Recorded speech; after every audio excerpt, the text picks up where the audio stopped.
Bonjour à tous, je vous propose cette 14e rencontre dans le cadre de ce cycle de cours que j'ai intitulé « Analyse numérique pour les équations aux dérivées partielles ». Aujourd'hui, comme annoncé, je vais démarrer un tout nouveau chapitre, le 3e chapitre, concernant la méthode des éléments finis.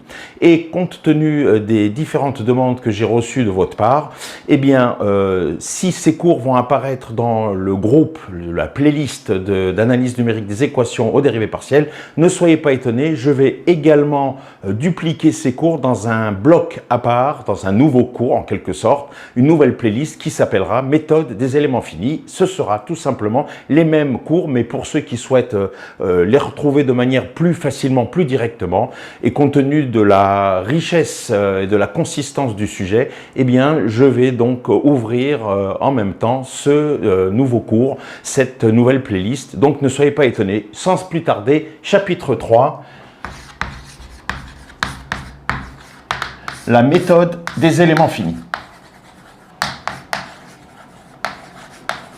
La méthode des éléments finis.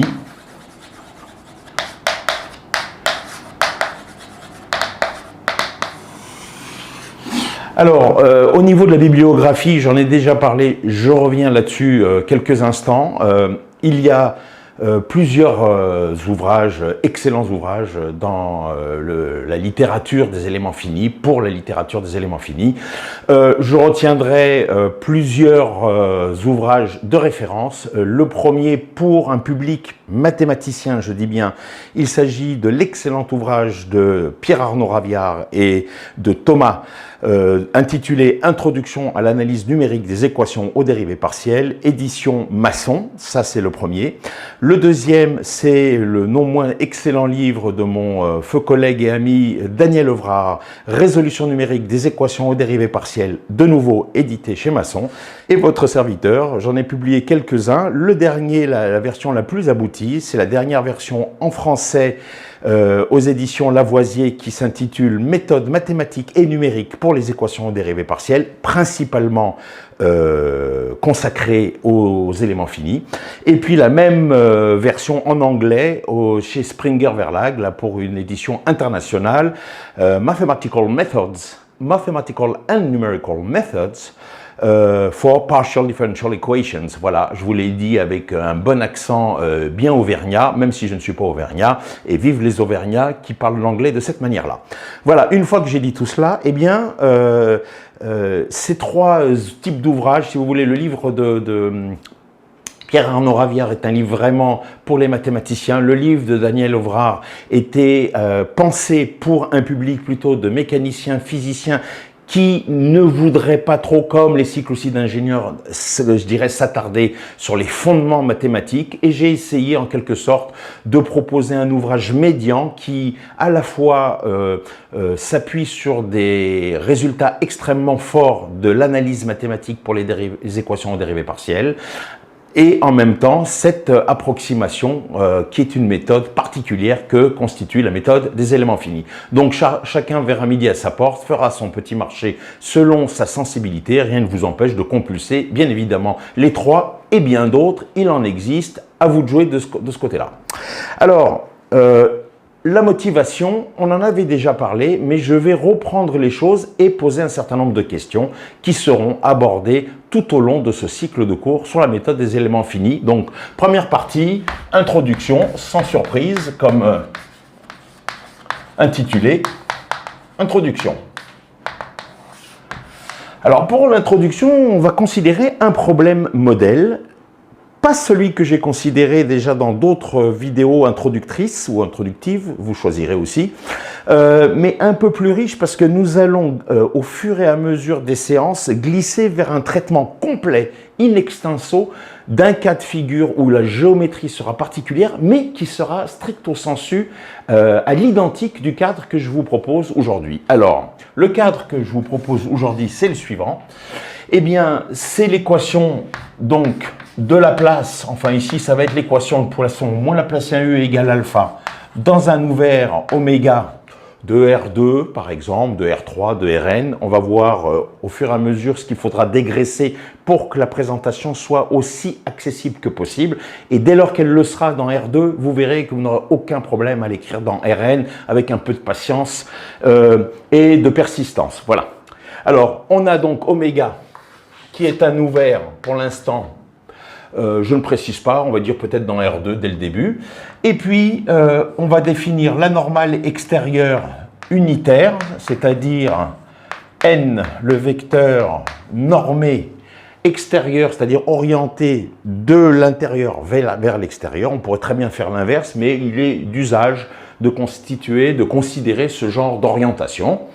Ça, c'est la première chose sur oméga. Ensuite, oméga a un bord qu'on va noter d rond oméga et que l'on va, pour des raisons qui vont apparaître dans un instant, être constitué de deux morceaux. Donc, ce bord oméga, d rond oméga, est constitué de deux morceaux. On va dire gamma 1, si vous voulez, ici, et gamma 2, là, par exemple, donc de l'autre côté, à partir de ces points qui constituent une séparation entre gamma 1 et gamma 2, ces deux morceaux du bord de oméga. Et je vais rajouter tout de suite régulier, entre guillemets, c'est-à-dire qu'on ne va pas commencer tout de suite à aborder les problèmes les plus compliqués avec des singularités, des pointes, des coins, pas du tout.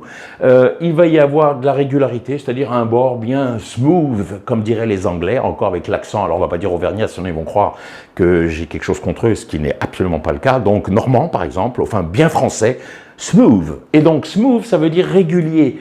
Il n'y a pas de complexification de la géométrie dans cette première approche, vous avez compris. On pourrait, pour ceux qui le souhaitent, tout de suite dire C1 par morceau, c'est-à-dire il faudrait qu'en tout point, on puisse au moins à gauche et à droite définir la tangente au point considéré. Après, si on veut faire dans la dentelle, on ne va pas dire C1 par morceau, mais on va dire lipschitsien, etc. Bon, on pourrait s'amuser à considérer des géométries de plus en plus complexes, mais ce n'est pas pour commencer, vous l'avez bien compris.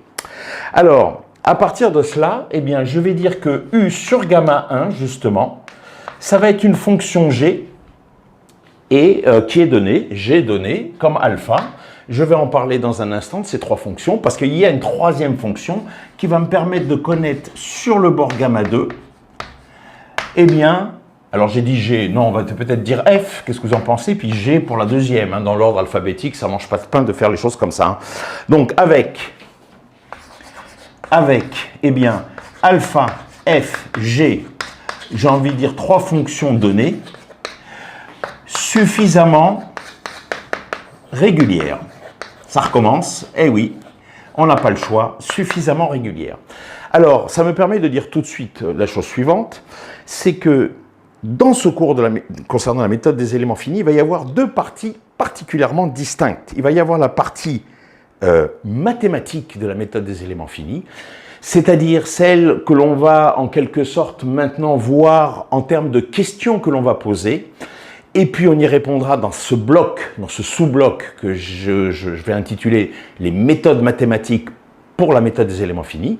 Et puis il va y avoir un bloc qu'on va démarrer tout de suite, encore une fois compte tenu de l'attente de certains d'entre vous, donc on peut inverser les ordres de présentation, c'est-à-dire concernant véritablement ce deuxième bloc, la partie approximation via cette méthode. Donc pour arriver à être opérationnel comme certains ou comprendre l'opérationnalité de la méthode, eh bien nous allons commencer par cette sous-partie que constitue véritablement l'approximation par la méthode des éléments finis, un petit peu comme on a vu l'approximation par différence finie, rappelez-vous.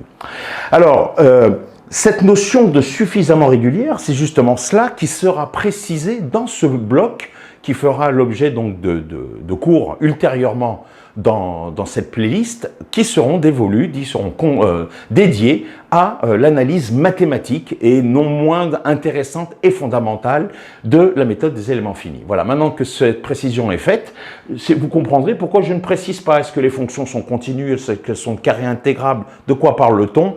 Pour l'instant, je ne dis pas plus que ça. Alors, une première remarque.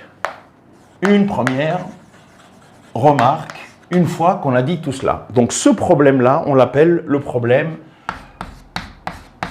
continue par opposition, comme vous l'avez vu dans d'autres vidéos, par rapport à la formulation ou au problème variationnel qui va être déduit de ce problème initial, parce que c'est sur la formulation variationnelle que l'approximation va être réalisée, et vous allez voir selon une palette de possibilités incroyablement riche et féconde selon les problèmes que vous aurez à considérer par la suite. Alors, je n'ai pas rappelé ici, peut-être qu'il faudrait, pour que tout le monde soit au même endroit, au même niveau, du sur dn, c'est gradient de u.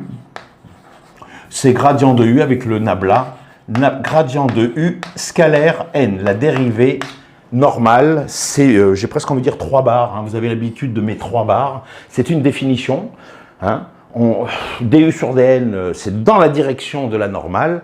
Eh bien, on va faire des variations infinitésimales pour former le taux d'accroissement, etc.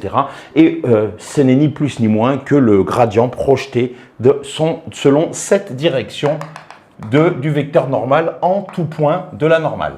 En tout point, pardon, du bord. Voilà. Alors, une première remarque. Vous voyez que cette formulation PC, c'est donc une équation de Laplace-Poisson, puisque a priori alpha est non nul, avec une condition au bord, une condition limite mixte du type Dirichlet pour gamma 1 et Neumann sur gamma 2. Donc c'est un problème mixte, Neumann-Dirichlet. Et on avait vu, rappelez-vous, je l'avais établi, dans un cas pareil, nous avons unicité de la solution, mais on ne sait pas parler de l'existence, et j'avais renvoyé en son temps à la méthode des éléments finis pour aborder l'existence. Donc ça sera traité dans le bloc analyse mathématique de la méthode des éléments finis. Je n'en parle pas dans un premier temps. Pour autant, il est quand même important de dire la chose suivante. Alors, première remarque. Première remarque, si on introduit,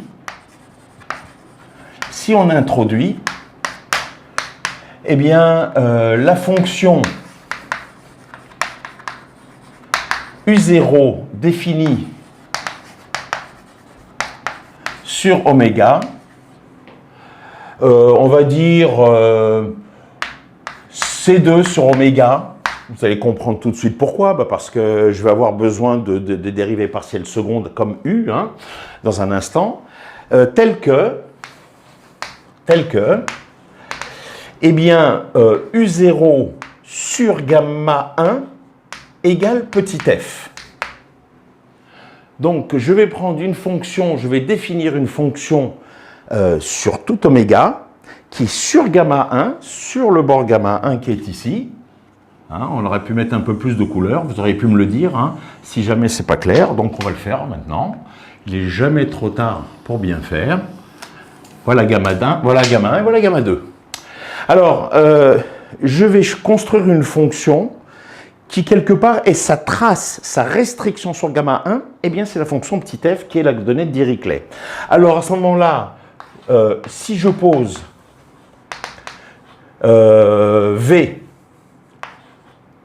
égale U moins U0, vous voyez que par construction, la restriction de V sur gamma 1, c'est U restreint sur gamma 1 moins U0 restreint sur gamma 1. Oui, mais U restreint sur gamma 1, c'est petit f. Et U0 restreint sur gamma 1, c'est aussi petit f. Ça, c'est la première chose. La deuxième chose, c'est que dV sur dn, donc premier point. Deuxième point, dV sur dn sur gamma 2, eh bien, par linéarité de la dérivation, c'est du sur dn sur gamma 2, moins du0 sur dn sur gamma 2. du0 sur dn sur gamma 2, ça vaut ce que ça vaut, et du sur dn sur gamma 2, ça vaut g. C'est g moins du0 sur dn restreint à gamma 2. Ça, c'est le deuxième point. Donc, vous voyez peut-être ce que je suis en train de faire. Donc là, j'efface, sachant que vous avez, vous, le problème PC sous les yeux. Et donc, qu'est-ce que vérifie maintenant cette nouvelle fonction V dans oméga? Eh bien, on voudrait calculer son Laplacien quelque part, puisque V est défini à partir de petit u essentiellement. Donc, on a aussi que moins, troisième point, on a que moins Laplacien V. Eh bien, c'est quoi? C'est moins Laplacien U moins, donc plus Laplacien de U0. Vous voyez pourquoi j'avais besoin d'une fonction C2 pour U0. Oui, mais moins Laplacien U, c'est alpha, plus U0 donc. Donc, on a donc, dans ce cas-là, on peut dire que V est solution de, eh bien, de quoi? Du problème PC suivant, moins Laplacien V égale, écoutez, on va l'appeler alpha, on va l'appeler alpha 1 dans gamma 1, dans oméga, pardon. Ça va être ce que je vais noter alpha 1. On va avoir V sur le bord gamma 1 qui vaut 0. Et puis on va avoir dV sur dN sur gamma 2 qui va valoir, eh bien, on va l'appeler G1, c'est-à-dire cette différence, G est connu, U0 est supposé connu. On a introduit cette fonction en quelque sorte U0 pour finalement faire quoi? Eh bien, pour se rendre compte que si on a une condition de Dirichlet non homogène, U sur gamma 1 valait petit f, eh bien, cela revient par ce changement et cette construction à considérer le problème de Poisson-Laplace Dirichlet homogène avec une condition de Neumann. Donc, dans toute la suite, ça veut dire, dans toute la suite, on considère le problème PC que j'ai écrit dès le départ, alors je vais le reprendre avec petit u, moins Laplacien u égale alpha dans oméga, je rebaptise le alpha 1 alpha, u sur gamma 1 égale 0, et du sur dn restreint à gamma 2 égale le petit g initial. Mais vous voyez la différence, c'est que je peux relativement facilement passer d'une condition non homogène de Dirichlet à une condition homogène pour ce problème. Et vous allez voir que cette condition à 0 est particulièrement importante, d'où cette première remarque. Alors, comme je l'ai expliqué, il y a une partie théorique, partie mathématique et une partie liée à l'approximation. J'étais obligé de commencer par cette remarque pour la suite. Pour autant, je vais faire dans cette remarque une sous-remarque pour être aussi complet que possible. La fonction U0 que l'on a construite ici, vous voyez, c'est le processus inverse de la restriction d'une fonction. La restriction, c'est vous prenez une fonction, quand vous prenez sa restriction, vous prenez ses valeurs sous un sous-ensemble de l'ensemble initial sur lequel la fonction est définie. Là, c'est l'inverse. On avait une fonction petit u qui valait petit f sur gamma 1, et à partir de cela, on a construit une fonction U0 qui vaut sur gamma 1 petit f, mais qui vaut le reste, qui vaut ce qu'elle vaut sur le reste de oméga, puisque je l'ai défini sur oméga. Et vous comprenez pourquoi je l'ai défini sur oméga, parce que j'ai besoin de calculer le Laplacien. Le Laplacien est défini sur oméga. Quand j'arrive ici, j'ai le Laplacien de U0, vous avez compris? D'où la nécessité de calculer, d'introduire cette fonction. Alors cette fonction, dans la littérature, on appelle ça un relèvement de la fonction petit f. Petit f vivant sur gamma 1, on a construit une fonction qui vit sur tout oméga, dont la trace sur gamma 1 vaut petit f. Alors, vous avez bien entendu, j'ai bien dit un relèvement, parce qu'une telle fonction U0 n'est pas unique. Le processus inverse est unique. Vous avez une fonction définie sur un ensemble quelconque. Vous prenez ces valeurs sous un sous-ensemble, ce sont ces valeurs, il n'y a pas d'autres valeurs. Inversement, vous avez un sous-ensemble qui est défini avec des valeurs. Vous pouvez construire des fonctions U0 sur tout oméga, à n'en plus finir, à l'infini certainement. Et cet aspect-là de relèvement est traité dans une partie d'analyse mathématique de la méthode des éléments finis, pour être même plus précis, d'analyse fonctionnelle de la méthode des éléments finis. Et je ferme la parenthèse parce que ce n'est pas notre propos aujourd'hui. Alors, une fois que cette première remarque est faite, je vais donc, comme je le disais, donc réécrire le problème PC. Le problème PC, c'est moins Laplacien U égale alpha dans oméga. Maintenant, on a compris qu'on pouvait prendre une condition homogène sans restriction pour la condition de Dirichlet.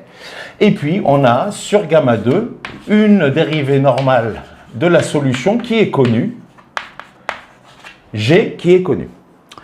Alors, si je vous dis de regarder les solutions d'un tel problème, la seule chose qui puisse être votre réponse, j'ai envie de dire, avec le recul qui s'impose, un tel problème n'a pas de sens. Même si vous êtes... C'est pas lié à alpha et à G. Je vais vous donner alpha, je vais vous donner G.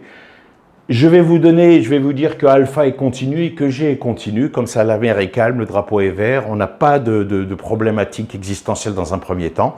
Eh bien, je dis, chercher les solutions d'un tel problème, ça ne veut rien dire. Parce que chercher les solutions d'un problème en mathématiques, c'est les chercher dans un ensemble. On ne cherche pas dans l'absolu la solution d'un problème. Rappelez-vous, cette petite remarque, elle est quand même non négligeable. Résoudre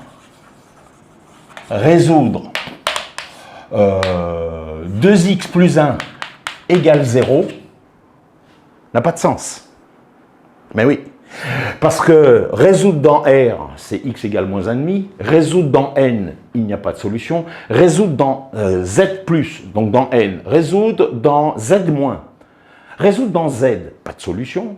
Résoudre dans q plus, pas de solution, l'ensemble des rationnels. Résoudre dans l'ensemble des imaginaires purs, pas de solution. On est avec les complexes, oui, mais dans les imaginaires purs, ah bah oui, c'est comme ça, c'est la vraie vie.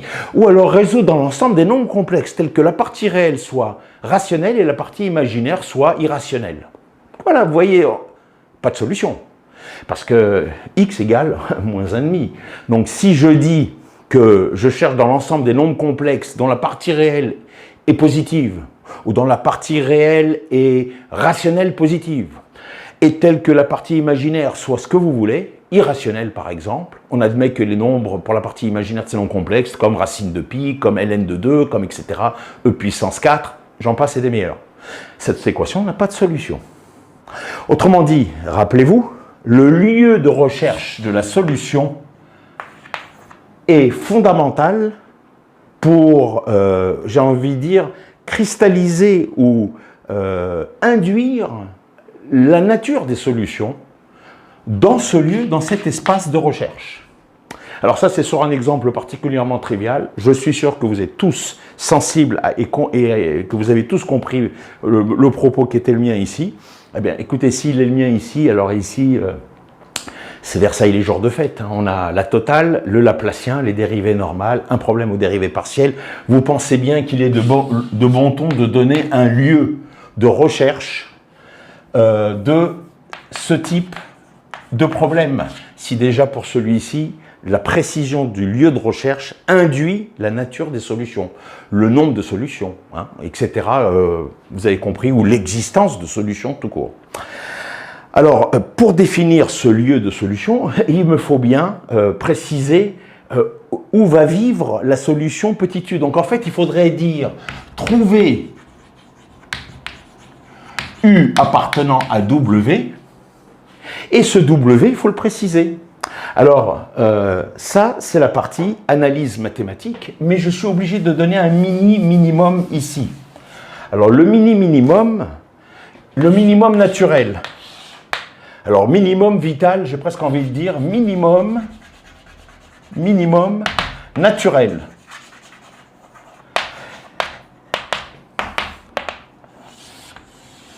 Votre minimum naturel pour un grand nombre d'entre vous, eh bien, figurez-vous que le naturel n'est pas le bon cadre de recherche et on le montrera au fil des séances. Pourquoi? Si, on va dire la chose suivante, si alpha est continu sur oméga, alors vous avez envie de dire, je vais prendre, pour que le Laplacien existe, je vais prendre que U est C2 sur oméga, et il n'y a pas besoin d'être brillant en analyse fonctionnelle pour comprendre ce propos, d'accord? Ça, je vais dire que U, l'implication c'est on choisit le périmètre U dans C2 de oméga. Parce que si U est continuellement différenciable 2 fois sur tout oméga, ça veut dire que ces dérivées partielles secondes, toutes de ces dérivées partielles secondes sont continues, et donc en particulier les dérivées partielles secondes en x et en y, et donc la somme des dérivées partielles secondes est continue, c'est-à-dire le Laplacien. Le signe moins, ben, il est là pour la décoration florale pour l'instant, et il est égal à une fonction continue, tout va bien, si alpha est continu, il est légitime de choisir u dans C2 d'oméga. Très mauvais cadre fonctionnel, mais il est naturel. Qu'est-ce que vous voulez que je vous dise? Supposons aussi que G est continue sur, évidemment, elle est définie sur gamma 2. Voilà. Alors, à partir de cela, on avait vu, et donc là, je vais le refaire dans le cadre de ce problème, on avait vu que la méthode des éléments finis reposait sur une transformation de ce problème continu en une formulation différente. Alors pour la construire, cette formulation, on introduit soit petit v, rien à voir avec la fonction de petit v de tout à l'heure, j'ai tout effacé, tout est libéré en termes de notation. Donc je peux dire soit petit v vivant de oméga à valeur dans R, un peu comme la fonction petit u, hein, et je vais dire, on multiplie l'équation de départ par cette fonction v, et on intègre sur oméga. Alors ça, j'ai déjà fait ça avec vous, donc je vais aller plus vite sans reprendre tout le détail. Hein.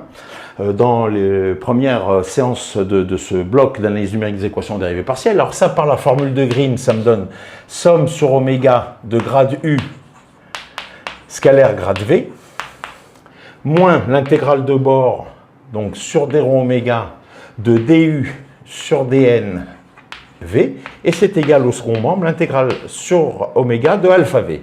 J'ai éliminé les éléments différentiels, vous êtes majeur et vacciné. Qu'est-ce que vous voulez que je vous dise? Oméga, si c'est un ouvert de R2, ben là il y a un dx dy par exemple. Et donc là il y aurait une intégrale de bord, donc ça serait une courbe du plan, tout simplement, un élément différentiel courbe qu'il faudrait écrire, mais on peut surcharger les notations quand il n'y a pas d'ambiguïté. On ne le fait pas et je ne suis pas le seul à le faire, bien évidemment. Alors, c'est là que, par rapport à la première présentation que je vous avais faite, que les choses vont changer un tout petit peu.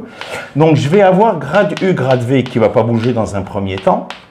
Et puis ici, ben, l'intégrale sur d rho oméga, je vais la couper en deux. L'une sur gamma 1, du sur dn v, moins du sur dn v sur gamma 2. Quel est l'objet de l'histoire? Quel est l'objet de cette manipulation?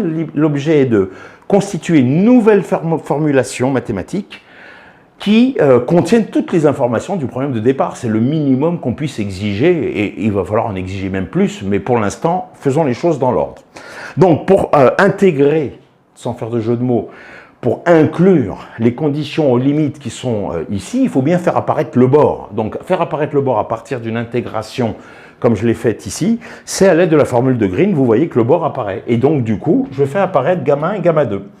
Alors, sur gamma 2, c'est très simple. du sur dn, c'est g. Donc, on va, vous l'avez en tête, cette formulation. On va donc pouvoir réécrire cette nouvelle formulation.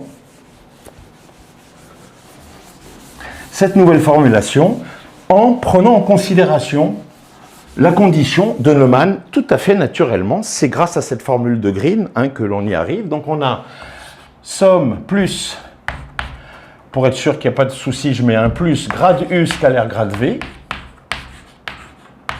Alors sur le gamma 1, pour l'instant, je ne dis pas grand-chose. Je vais tout de suite focaliser mon propos là-dessus. Mais avant, j'expédie les affaires courantes, si vous voulez. Expédier les affaires courantes, ça veut bien dire que là, sur la deuxième, je vais écrire moins somme sur gamma 2 et du sur dn vaut g. V égale somme sur oméga de alpha v. Donc dans cette équation, on a pris en compte le Laplacien, c'est-à-dire l'équation dérivée partielle. On a pris en considération ici la condition de Neumann, mais on voudrait prendre en considération la condition limite sur gamma 1, à savoir que U sur gamma 1 est nul. Attention, ici sur gamma 1, U est nul. C'est une chose, c'est pas parce que U est nul que du sur dn est nul. Donc on ne peut absolument pas exploiter cette condition aux limites homogènes de Dirichlet connue sur gamma 1 pour la fonction solution petit u au travers de cette écriture, de cette intégrale. Alors, rappelez-vous que l'on est en train de... Si le problème aux dérivées partielles avait sa définition dans C2 de oméga, très rapidement, j'ai motivé ce cadre fonctionnel. Ici, le cadre fonctionnel, on va l'appeler grand V. Et vous voyez déjà qu'on a perdu un cran dans les dérivations. Donc, autrement dit, on n'a plus besoin de parler des dérivées secondes, mais on a besoin de parler des dérivées premières. Donc, en fait, et si les dérivées secondes devaient être continues sur oméga, parce que le second membre alpha était continu sur oméga dans une première hypothèse de travail, ici j'ai besoin que les dérivées partielles, puisque grade U, grade V, hein, c'est du sur dx, dv sur dx, plus du sur dy, dv sur dy. Enfin, c'est un produit scalaire d'un vecteur gradient si on est dans le plan. Donc, ça veut dire quoi? Ça veut dire que j'ai besoin, c'est pas que j'ai besoin, c'est suffisant de dire que si les dérivées partielles sont continues, eh bien tous les produits que je viens d'évoquer, les produits que j'ai évoqués, du sur dx, dv sur dx, du sur dy, dv sur dy, ces produits seront continus, et donc cette intégrale aura un sens. D'accord? Autrement dit, je vais dire que v, alors je vais le construire, c'est l'ensemble des fonctions petit v définies de oméga à valeur dans R, comme on l'a dit ici. On va dire v est C1 sur oméga, mais je ne peux pas m'arrêter là. Je ne peux pas m'arrêter là, parce que si dans la formulation du problème nouvellement formulé, je n'arrive pas à prendre en considération toutes les conditions du problème initial, il n'y a aucune chance que le nouveau problème produise la solution du premier problème, ou les solutions, s'il y en avait plusieurs, du problème initial. Il me faut, sans faire de jeu de mots, une trace de tous les éléments connus du problème initial dans cette nouvelle formulation. C'est pourquoi je vais dire, eh bien, si on va chercher parmi tous les V, le U solution de notre nouvelle formulation, alors on va dire que tous les V, on va imposer que tous les V sur gamma 1 soient nuls. Et ça, je l'ai motivé en son temps dans cette vidéo introductive. Et donc, je construis ce lieu de recherche, rappelez-vous 2x plus 1 égale 0, hein, je l'ai déjà dit tout à l'heure, je construis ce lieu de recherche afin que le problème maintenant, donc ça veut bien dire qu'en conséquence l'intégrale sur gamma 1, et c'est qu'une conséquence, ce n'était pas mon objectif, ça veut bien dire que l'intégrale sur gamma 1 est nulle, puisque maintenant V est nul, c'est ce morceau-là qui est nul. Attention, ce n'est pas celui-là. Et donc, la nouvelle formulation va être, on va l'appeler PV, comme problème variationnel, qui va être de trouver U appartenant à grand V, solution de, eh bien on va la présenter de cette manière-là. Donc vous voyez que ça a disparu par rapport à cette construction. Si je définissais un autre périmètre de recherche, ce terme intégral resterait, peut-être, ça dépendrait. Et donc, tel que quoi? Tel que l'intégrale sur oméga de grade U, scalaire grade V, égale, alors vous voyez qu'il y a un signe moins ici, je fais tout passer de l'autre côté pour des raisons qui apparaîtront plus tard, alpha V plus l'intégrale sur gamma 2 de G V. Voilà. Donc, ça, c'est ce qu'on appelle la formulation variationnelle. Vous voyez qu'elle, par rapport à l'exemple modèle que j'avais pris pour introduire cette méthode des éléments finis à la première ou deuxième séance, vous retrouvez exactement cette formulation-là dans l'exemple que j'avais donné. Et puis, il y a ici ce terme correctif, parce que là, j'ai un peu enrichi le problème avec un problème de Laplace, Dirichlet, Neumann, ou Neumann, Dirichlet, comme vous voulez. Et donc, vous voyez que ce périmètre, il est fondamental, hein, et ça c'est vrai, quel que soit V, appartenant à grand V, ces périmètres-là, que j'ai définis ici de manière très précise, donc l'ensemble des fonctions V définies sur oméga valeur dans R, C1, ben, on voit bien ici, si on détaille un petit peu le calcul, ce que je ferai plus tard, mais je l'ai dit oralement, c'est du sur dx fois dv sur dx, plus du sur dy fois dv sur dy si on est dans R2. Et donc, vous voyez bien que si toutes ces dérivées partielles, si U est dans V, trouvez U dans grand V, et si petit v est dans grand V, eh bien, toutes ces dérivées partielles sont continu, leur produit est continu, leur somme est donc continue, et donc cette intégrale a un sens. Si dans la formulation initiale, j'avais besoin de dire que U est C2 pour que le Laplacien puisse être égal à une fonction continue si le second membre est continu, il est légitime de comprendre que si, c'est une condition suffisante, si U et V sont C1, donc d'un degré moindre, en termes de régularité par rapport au problème de départ, alors, eh bien, cette intégrale est définie, donc j'ai une condition suffisante d'intégration. Et vous voyez que ce que j'ai dit, alors il faudrait maintenant, comme G est continu sur le bord, eh bien cette partie-là va être continue et celle-ci serait continue. Ça fera partie de l'analyse mathématique en son temps que nous ferons. Alors, terminologie, la fonction V en question, par laquelle on a multiplié l'équation, d'équation dérivée partielle initiale, eh bien c'est ce que l'on appelle dans la littérature une fonction test. Donc remarque, petit v s'appelle une fonction test. Bon, ça c'est de la comment dirais-je, terminologie. Donc petit a, on va dire, voilà la première remarque. Petit b, le passage du problème initial de PC à PV correspond à celui du Laplacien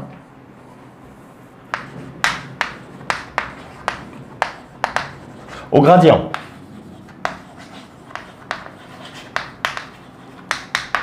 Et donc, si on avait besoin d'un cadre C2 initialement, dans le cadre où le second membre alpha est continu, ici, il est suffisant d'avoir un cadre C1. C'est la raison pour laquelle on va dire que PC est appelé formulation forte, formulation. Alors, il y a deux appellations, locale et forte. Alors, forte parce qu'on a des dérivées partielles d'ordre 2 versus des dérivées partielles d'ordre 1 parce que PV est appelé formulation globale, je vais expliquer, et faible.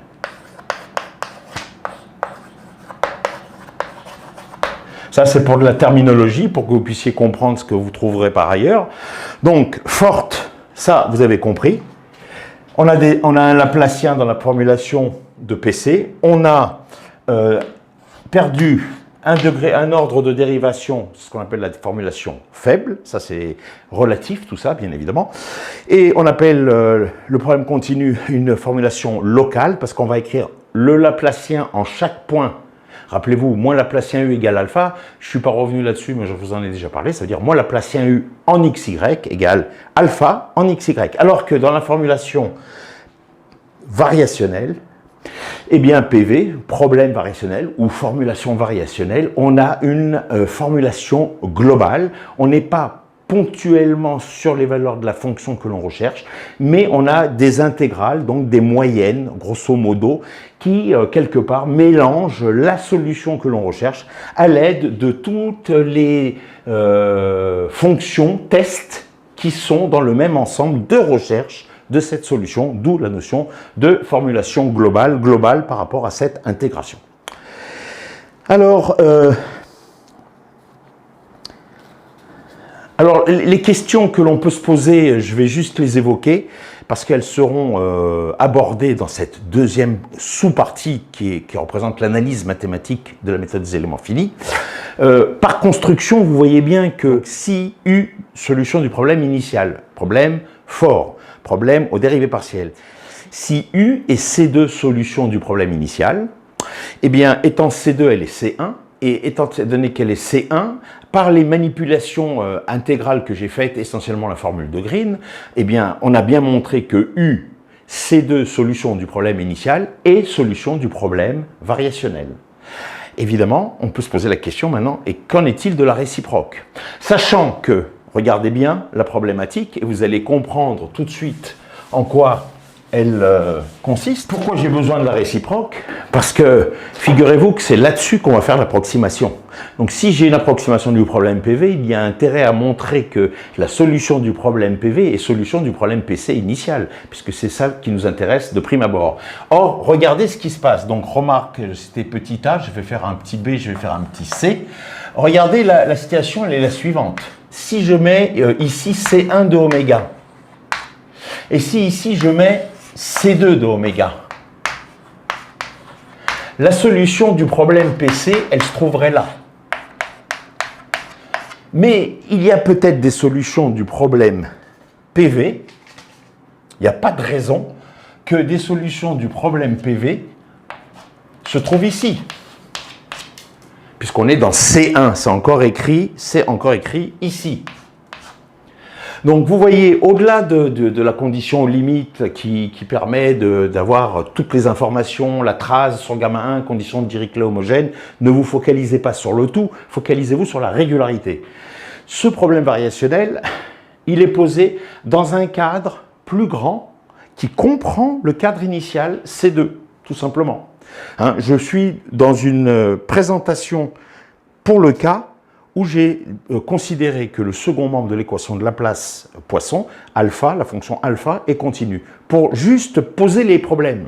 Et donc vous voyez que ce qui se passe, c'est que la recherche du problème, de la solution du problème continu se fait ici, et la solution du problème variationnel se fait a priori dans un ensemble plus grand. Rien ne vous dit que vous n'allez pas trouver une solution de ce problème-là qui ne sera pas dans C2. Ben oui, puisque vous cherchez une solution dans C1.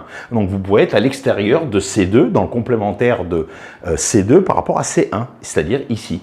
Et auquel cas, la solution du problème variationnel n'aura rien à voir avec la solution du problème continu. C'est pour ça que Pierre Arnaud Raviard, pour l'avoir entendu plusieurs fois, et je crois même qu'il l'écrit dans le livre d'introduction à l'analyse numérique des équations de dérivées partielles, évidemment, à brûle-pourpoint, la réciproque, si U est solution de PV, il y a peu de chances qu'on arrive à montrer que U est solution de PC.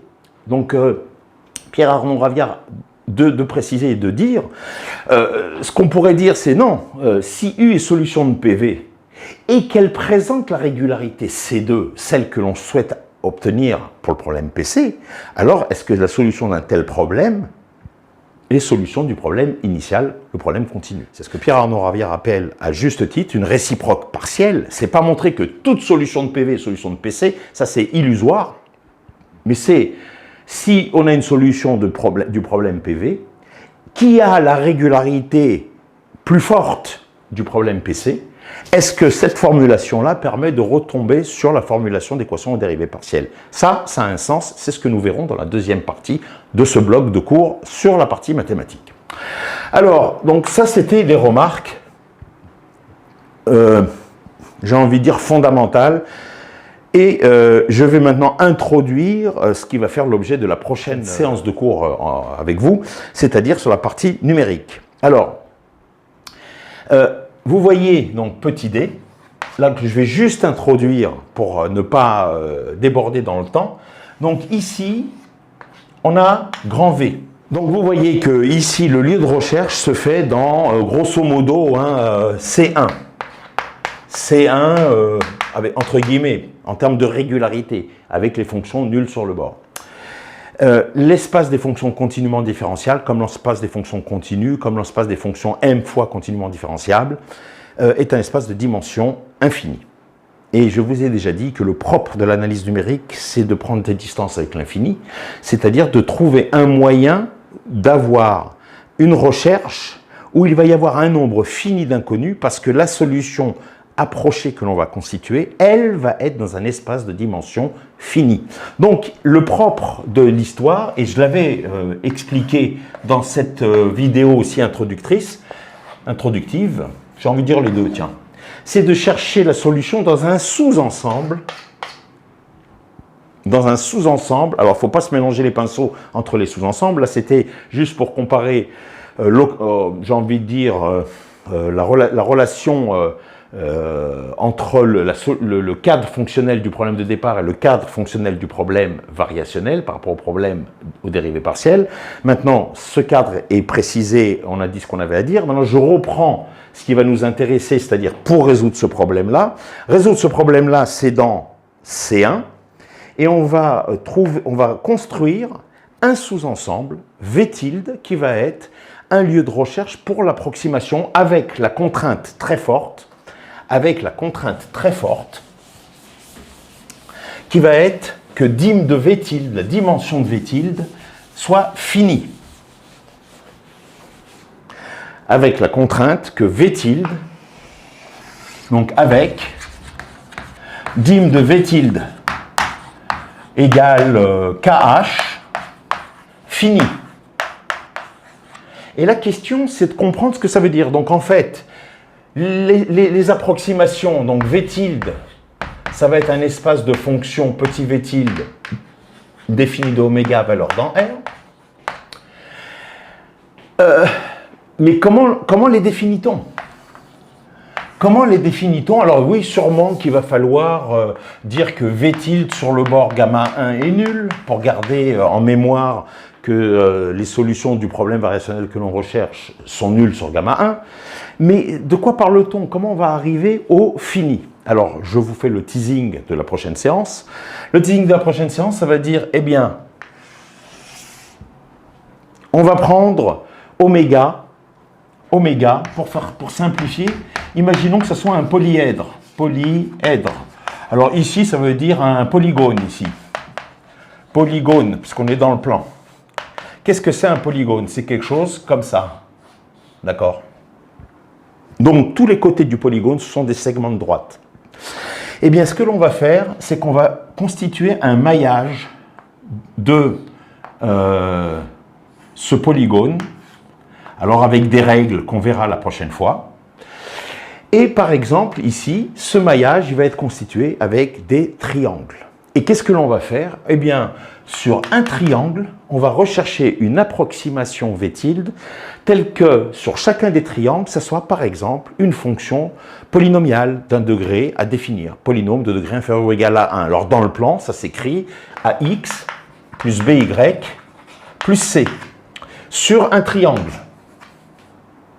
Alors on va construire très proprement ce cadre d'approximation, mais si sur le triangle qui est là, j'ai 3 inconnus pour construire mon approximation, et donc vous comprenez que si par triangle, vous recherchez une fonction de la sorte, vous avez donc 3 inconnus par triangle. Si vous avez un nombre fini de triangles, vous avez un nombre fini d'inconnus.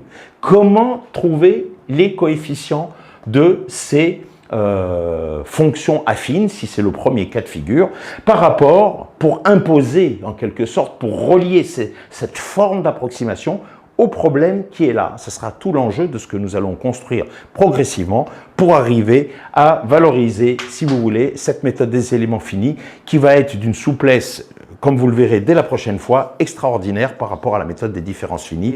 Je ne vous en dis pas plus, je vous dis à très bientôt, portez-vous bien, protégez-vous.